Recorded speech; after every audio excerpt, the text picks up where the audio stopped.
On Monday, we talked about the real presence of Christ in the celebration of the Eucharist, in the people that are gathered, the priest that is a sign and symbol of Christ's presence that gathers us, in the word that's proclaimed, and in a special way in the bread and wine that become the body and blood of Christ for us. Now, it's also important, I think, for us to reflect on why this real presence, why does Christ really make himself present in the Eucharist? And it is to feed us. It is to offer his very self and his life to us that in the end unites us into his one body.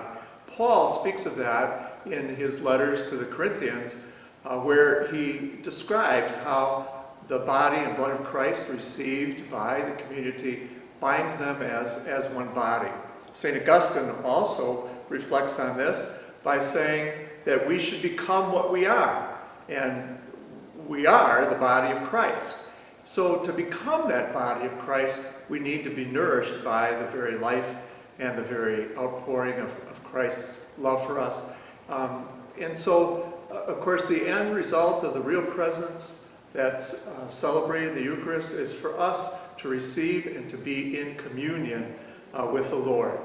When we are in communion with the Lord, then, that brings us into communion with one another and builds us up as the body of Christ.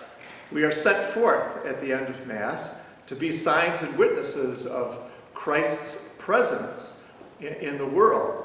And so by our love and by our acts of justice, by all of the ways in which we conduct ourselves as Christians, we are meant to be signs and witnesses of Christ. Now, in the end, if we really reflect on this, the idea is that as more and more embrace a life in Jesus Christ, and especially as more and more are brought into communion with the Lord, then that unity, being the body of Christ, is meant to spread. And there was a Franciscan teleketics movie years ago that was used for catechists, and at the very end of the movie, as they were talking about the body and blood of Christ and the communion that we received and being built up as one body, they had a heartbeat in the background, kind of as a reference to the life of Christ. That's the heartbeat of the whole community.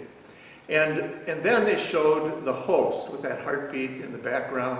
And then as they lifted up the host, then they showed the whole world. And it's a double meaning.